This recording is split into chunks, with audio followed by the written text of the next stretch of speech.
ఇంకెరోజు అయితే 31వ తేదీ మే నెల 2024 శుక్రవారం. ఇంకెరోజు మనం మదనపల్లి మార్కెట్లో టొమాటో స్టాక్ అంటే దిగుమతి అనేది వచ్చి మనం ఏ వాళ్ళు తెలుసుకుందామండి.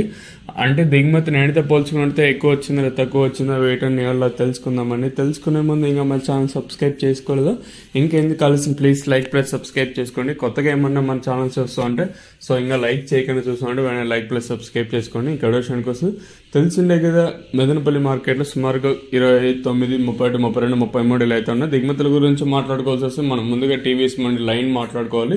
ఇక్కడ చూసుకున్నట్టయితే కేజీఎన్ మండికి రేకుల వరకు వచ్చాయి, అలాగే సిఎంహెచ్ మండికి వచ్చింది, అలాగే ఎంఆర్ మండికి. ఇక్కడ చూసుకున్నట్టయితే ఈ పక్క ఎస్ఎంఈ మండికి మన కాయలు ఆ పక్క దింపారు, అలాగే ఈ పక్క దింపారు.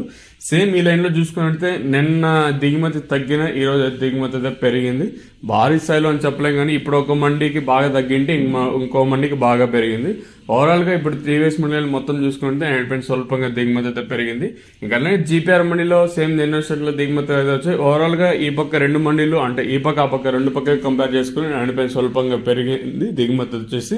నిన్న దాదాపుగా దిగుమతి తగ్గిన ఈరోజు అయితే మరి భారీ స్థాయిలో అని చెప్పలేం, కానీ నేనుతో పోల్చుకుని స్వల్పంగా దిగుమతి అయితే పెరిగింది.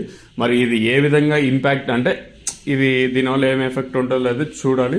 సో ఓవరాల్గా చూసుకుంటే 9 స్వల్పంగా దిగుమతి అయితే పెరిగింది.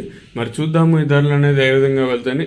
కొన్ని మండీలకి అంటే రోడ్ల వరకు కాయలు పెట్టిన ఇంకొన్ని మండీలకి మాత్రం బాగా దిగుమతి తగ్గిందండి. ఓవరాల్గా చూసుకుంటే 9తో పోల్చుకుని దిగుమతి అయితే పెరిగింది. మరి చూద్దాము ఈ ధరలు అనేది ఏ విధంగా వెళ్తాయని.